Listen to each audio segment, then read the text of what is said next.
మీరు remote jobs కోసం చూస్తున్నారా? ఈ 5 ప్లాట్‌ఫామ్స్‌లో మీరు వర్క్ ఫ్రమ్ హోమ్ జాబ్స్‌కి అప్లై చేసుకోవచ్చు. ఫస్ట్ ప్లాట్‌ఫామ్ తీసుకుంటే లింక్డ్ఇన్. మీరు ఎలాంటి జాబ్ అయినా అప్లై చేసుకోవచ్చు. ఇప్పుడు లెట్స్ సపోజ్ ఏదైనా ఒక ఫ్రెషర్ అనుకుందాం, ట్రైనీ ఆర్ అసోసియేట్ నేమ్‌తో. ఇక్కడ మీరు వర్క్ ఫ్రమ్ హోమ్ అని పెట్టుకోవచ్చు. ఇక్కడ రిమోట్ ఆప్షన్ ఉంది కదా! ఇక్కడ రిమోట్ ఆర్ హైబ్రిడ్ అని పెట్టుకుంటే మీరు వర్క్ ఫ్రమ్ హోమ్ జాబ్స్ అన్నీ కూడా చూడొచ్చు ఆ స్పెసిఫిక్ రోల్‌తో. ఇది ఒక అడ్వాంటేజ్. అంటే సెర్చ్ కూడా చాలా సీమ్‌లెస్‌గా ఉంటుంది. Flex jobs. ఇది యూఎస్ బేస్డ్ జాబ్స్ అయితే మీరు ఇక్కడ చూస్తారు. ఒక అడ్వాంటేజ్ ఏంటంటే మీరు ఇక్కడ చూసినట్టయితే డిఫరెంట్ కేటగిరీస్‌కి పే అయితే ఎక్కువ ఉంటుంది. లెట్స్ సపోజ్ మీకు ఒక $20 ఇచ్చినా కూడా మీకు ఈజీగా హవర్లీ పేమెంట్ నేను చెప్పేది. ఈజీగా 1600, 1800 మిడిల్‌లో అయితే ఉంటుంది.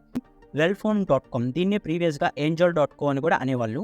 సో, ఈ ప్లాట్‌ఫామ్‌లో ఉన్న అడ్వాంటేజ్ ఏంటంటే ఫుల్ టైమ్ జాబ్స్‌తో పాటు పార్ట్ టైమ్ జాబ్స్ కానివ్వచ్చు, హవర్లీ బేస్డ్ జాబ్స్ కానివ్వచ్చు, ఇవి కూడా మీరైతే ఇక్కడ ఫైండ్ ఔట్ చేయొచ్చు. మోస్ట్‌లీ అన్ని టెక్ రిలేటెడ్ జాబ్స్ కానివ్వచ్చు, మార్కెటింగ్ రిలేటెడ్ జాబ్స్ కానివ్వచ్చు, ఇక్కడైతే మీకు దొరుకుతాయి.